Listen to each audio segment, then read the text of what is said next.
வணக்கம் ராஜி. மதுரை கோரிப்பாளையம் பகுதியில் மேம்பால பணியின் போது சாரம் அவிழ்ந்து விழுந்ததில் 4 பேர் படுகாயமடைந்து தற்போது அரசு ராஜாஜி மருத்துவமனை சிகிச்சைக்கு அனுமதிக்கப்பட்டுள்ளனர் ராஜி. மதுரை நகர் பகுதியில் போக்குவரத்து நெரிசலை குறைப்பதற்காக கிட்டத்தட்ட 190 கோடி ரூபாய் மதிப்பீட்டில் மேம்பால பணிகள் நடைபெற்று வருகிறது. இந்த மேம்பால பணி கடந்த 1.5 வருடங்களாக நடைபெற்று வருகிறது ராஜி. தொடர்ந்து மதுரை கோரிப்பாளையம் டு யானக்கல் மற்றும் இங்கிட்டு பாலம் ஸ்டேஷன் ரோடு பகுதியிலும் இந்த பணிகள் நடைபெற்று வருகிறது.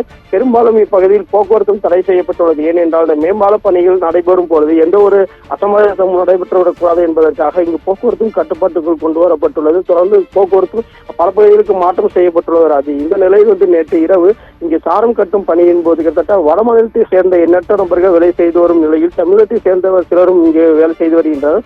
இந்த நிலையில் சாரம் கட்டும் பணியின் போது கிட்டத்தட்ட சாரம் அவிழ்ந்து விழுந்ததில் 10 பேர், அதாவது 10க்கும் மேற்பட்டோர் அங்கு வேலை செய்து வந்த நிலையில் 4 பேர் காயமடைந்து தற்போது அரசு ராஜாஜி மருத்துவமனையில் சிகிச்சைக்கு அனுமதிக்கப்பட்டுள்ளனர் ராஜி. ஏனென்றால் தொடர்ந்து அந்த பகுதியில் எந்த ஒரு பாதுகாப்பு ஏற்பாடும் செய்யப்படாத நிலையிலும் கூட தொடர்ந்து இரவிலும் கூட பணி நடைபெற்று வருகிறது. இந்த நிலையில் அந்த சாரம் அவிழ்ந்து விழுந்ததில் திருச்சி திரையூரை சேர்ந்த பழனி, ஐயங்காலை, காளி மற்றும் ஜெய்சன் ஆகிய 4 பேர் படுகாயமடைந்து தற்போது சிகிச்சைக்காக மதுரை அரசு ராஜாஜி மருத்துவமனையில் அனுமதிக்கப்பட்டுள்ளது ராஜி. இந்த சம்பவம் அப்பகுதியில் பெரும் பரபரப்பை ஏற்படுத்தியுள்ளது ராஜி. ஏனென்றால் தொடர்ந்து மதுரை கோரிப்பாளையம் என்றது நகர்ப்பகுதியில் முக்கிய நகர்ப்பகுதியாக அதிக மக்கள் நடமாட்டம் இருக்க பகுதி ஒன்று ஆகும். இங்கு போக்குவரத்து நெரிசலை குறைப்பதற்காக தற்போது இங்கே மேம்பால பணி நடைபெற்று வரும் நிலையில் கூட தற்போது இந்த சாரம் அவிழ்ந்து வந்ததில் 4 பேர் தற்போது காயமடைந்து அரசு ராஜாஜி மருத்துவமனையில் சேர்க்கப்பட்டுள்ள சம்பவம் தற்போது இங்கு பரபரப்பை ஏற்படுத்தியுள்ளது ராஜி.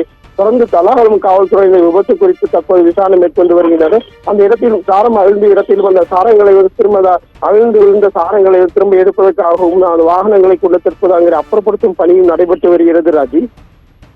விவரங்களுக்கு நன்றி கார்த்திக்.